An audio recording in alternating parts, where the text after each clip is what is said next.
Hey guys, welcome back to the vlog. Sorry I haven't put up a vlog in a couple of weeks, but just been crazy busy with work. But I wanted to update you on my progress this week. Lovely weather as well, which has made it easier to vlog.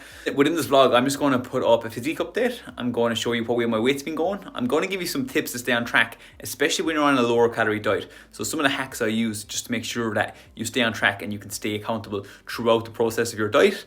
As well as that, I'm going to put in 2 of my go-to meals so far within this diet that have really helped me stay on track. High volume meals, high in protein, lower in calories, that have helped me to maintain an 850 calorie diet, which I'm on at the moment. Sit back, enjoy the vlog, and as always, if you could subscribe and if you could like the video, that would be very helpful.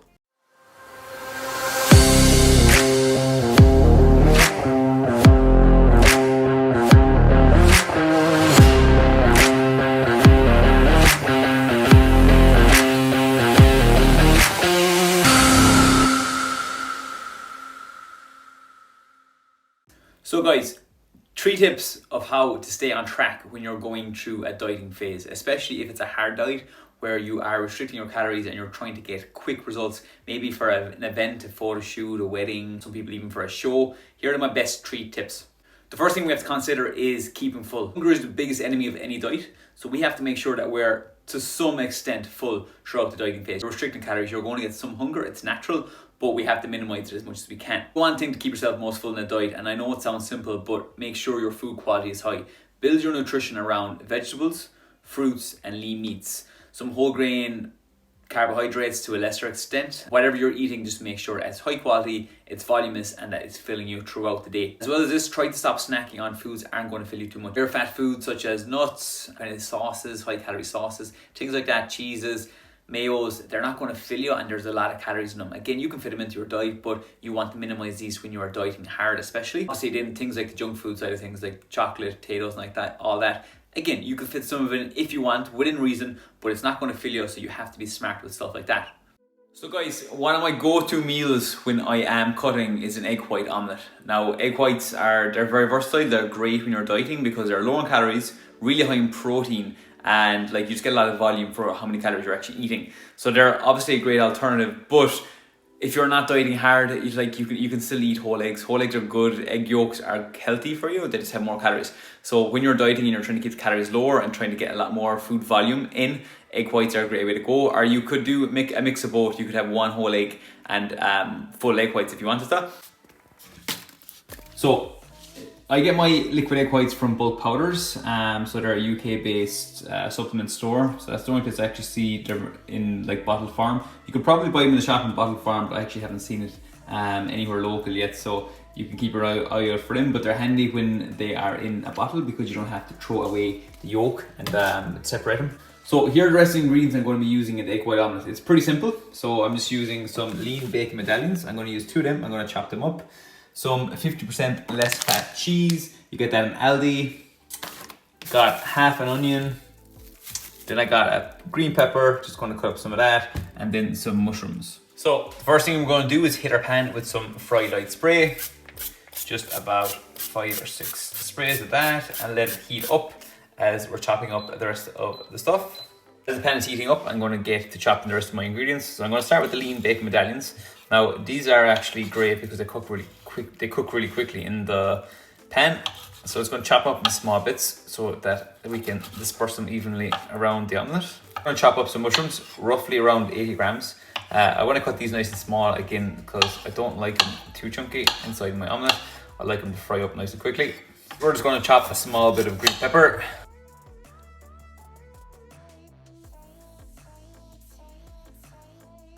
And last up, we're just going to chop a small bit of an onion. We're just going to add all this to the pan, which is already preheated, and just let it fry up.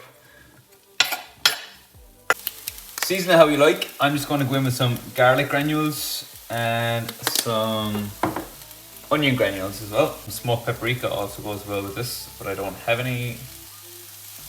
Just mix that about, make sure it fries up properly. I like to have everything fried up nicely before I put the egg whites in to make sure that they're fully fried through. You could also put the egg whites in first if you wanted to, but you wouldn't get the fried effect on all of the rest of the ingredients. So I like to fry these off first and then put the egg whites in once they're cooked.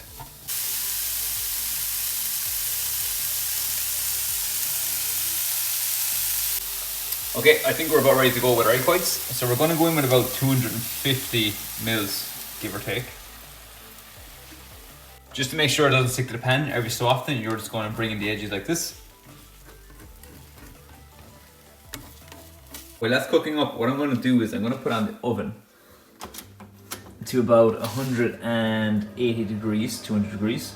And what we'll do is, just to finish it off at the end and to make sure the top of it is all cooked through, we're just going to fire it into the oven just for about 5 to 10 minutes. Okay, so now it's nearly cooked. I'm just going to put about 10 to 15 grams of this low fat cheese on top.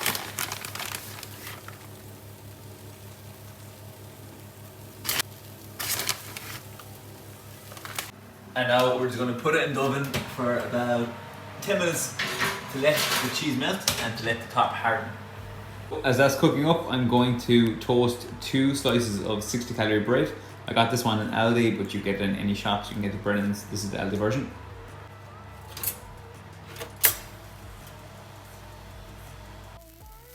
Just look at that beauty. So like I said, you could add 1 whole egg if you wanted to, but when you're on a low calorie diet, this is a lot of food volume for little calories. But just to make this a little bit more calorie friendly, I'm going to put lighter than light mayo on my toast as opposed to butter. And you can use butter if you want, but this is just, again, very, very low in calories, and I don't really see a huge difference.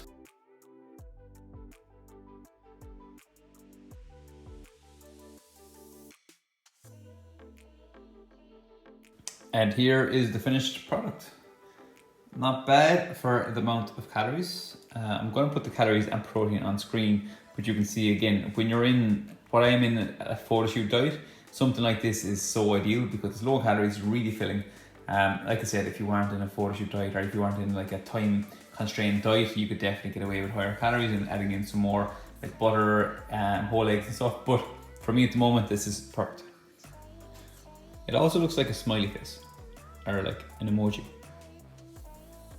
So tip number 2, and this kind of ties into hunger as well, but I would say to plan ahead and structure your day so you don't get caught in a hop. So it's really important to like have a structure of the day that suits you and your routine. So for instance, if you're someone that doesn't like breakfast, maybe push out your breakfast. If you're someone that finds that your cravings are later in the day, maybe save some calories for later in the day. Always try to find the structure that suits your lifestyle and suits your preference and your habits. As well as doing this, then you want to try to plan ahead. So try to prepare yourself maybe the day before so you kind of know what you're having roughly. You don't have to plan every meal out. You don't have to prep every meal. If it helps, you can do it, but you just got to make sure that you're not caught in a hop and you have meals ready to go if you need them, and you always know have some go-to meals that you can just throw together quickly if you're in a rush or if you haven't got the motivation to cook anything big. So this might be as simple as planning your meals ahead of the day before. So if you're using MyFitnessPal, you maybe just plot out your dinner and maybe your lunch the day before, or else if you're someone that is very, very busy or has a lot of kids or a lot of things on, you could plan out maybe 2 or 3 days ahead. So you could say on a Sunday, okay, I'm going to prep certain meats, certain vegetables for the next 2 to 3 days. You could maybe freeze it, you could have it handy, or you could just have them ready to go. Whatever you decide to do, it has to fit your lifestyle and it has to fit the structure of your week to make this as easy as possible. So guys, I'm just going to do a quick voiceover as I go through my physique here. So you can see on the left, that was my starting point. So I took them in the same position in the gym, in the same conditions, same type of lighting, same kind of pump. And the one on the right is where I am currently. So the one on the left, I was roughly starting at about 81.3 kgs. And on the right, I am down to about 77 kgs, just above 77 kgs in that picture. Now I've got a bit lighter since, but that's where I was when that video was taken. As you can see with my physique, obviously I've got a lot leaner, and something to really consider as well is everyone expects to see lower abs, lower abs, lower abs. What do I do to get lower abs? But you'll see as my videos start to progress in the weeks that my lower abs will start to come through more and more. I've got a lot leaner in my back, I've got a lot leaner in my upper chest, I've got a lot leaner in my arms, my legs. Lower abs generally come through the last, so you have to be patient and just keep the course. There's no magic, you just got to keep in the calorie deficit. So a new meal I've been using throughout this diet so far, guys, and it's quite nice and it's quite voluminous as well, is like kind of a garlic prawn loaded fries type meal. You can make this however you want, really. You could add chili and stuff to it if you wanted to change it around a small bit. What you want to start with is 2 potatoes, about 250 grams. You're just going to poke holes in them with a fork just so that they cook quicker. All we're literally going to do here is just poke as many holes as you want. You're going to throw them into the microwave for about, I'd say about 5 minutes it takes roughly to do these. You can check them about halfway, but until they're kind of falling apart, you want them to be fully cooked, so they're falling apart, and then all you have to do is cut them up. While the potatoes are doing the microwave, we're just going to chop up our veg. So we're going to start with the pepper, just cut it up nice and small. Next, just chop up our garlic really small. Again, we're going to hit our pan with some fry light spray, roughly about 5 to 10 sprays we'll do here. Add the pepper and garlic to the pan and then fry up that first. Now, because the prawns are already cooked, all we have to do is drain them. So you want to put them into a strainer, get rid of some excess water by just shaking it around. Next, on the potatoes. Because they're already cooked, all we're trying to do here is cut them into chips. It should be really, really easy to cut them. Use a fork because they're going to be hot. All we're going to do from here then is just add them to the air fryer, hit them with some fry light spray, some seasoning, and just to crisp them up for about 5 to 10 minutes. As the potatoes are cooked in the air fryer, we're going to add the prawns into the pan. Like I said, they're already cooked, so they're not going to take long. So you're just going to add them into the pan. You're going to add some seasoning as well. Again, whatever you like. I'm using garlic and onion granules here. Some fajita spice or some smoked paprika goes well with it as well.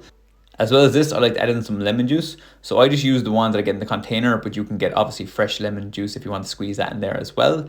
As well as this, then we're going to add in the tomato puree. This is very important because this kind of makes the sauce consistency. So you're going to add about 40 grams of tomato puree, and you're going to mix all that up until it forms a kind of a stir fry mix.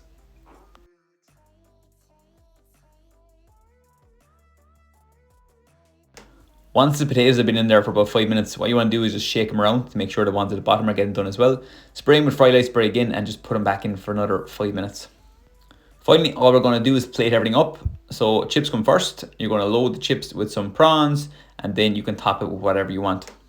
I'm going to put the calories and protein on screen now, but that is a monster meal for the amount of food you actually get for it.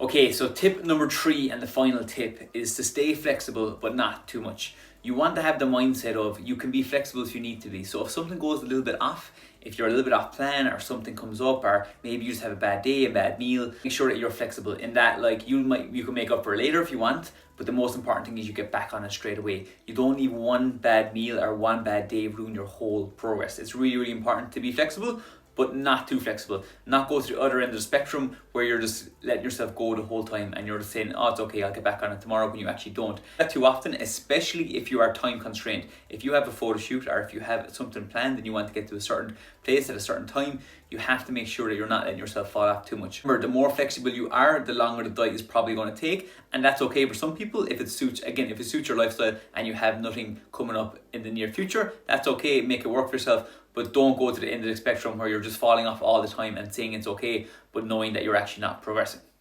Guys, that's it for another vlog. Hope you enjoyed it. Just wanted to give you a little bit of an update of where I am so far, show you some of the meals I'm having, and show you my physique and how my weight is trending at the moment. So over the next few weeks, again, I'm going to try to put out as many vlogs as I can until the photo shoot, and you can start to see how it's all about consistency over time that's going to get you there. I'm doing nothing magic here. I'm just trying to stay consistent. I'm trying to keep hunger at bay, which is the most important thing, and I'm trying to stay consistent long enough for me to see results. So 4 weeks in, things are going well.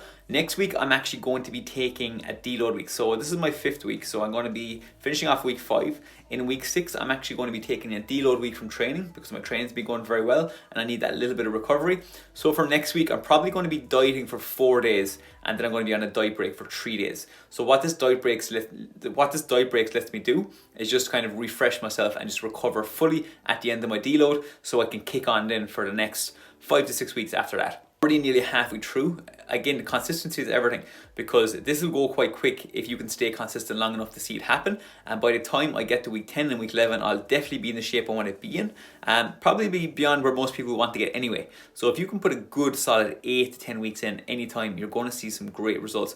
But it does take consistency, and that is the most important thing. So you'll start to see as I progress through it. Once I'm finished this diet, again, it's going to be going back to maintenance. I'm going to be eating more food. I'm probably going to be going to gaining phase, so I get to eat loads more food. So the dieting phase for me is going to be very, very short throughout the year, so I don't spend long restricting myself. And I think that's key to long-term progress. So guys, I'm going to leave it there. I'm going to catch you in the next one. Again, subscribe and like the video, and I'll see you then.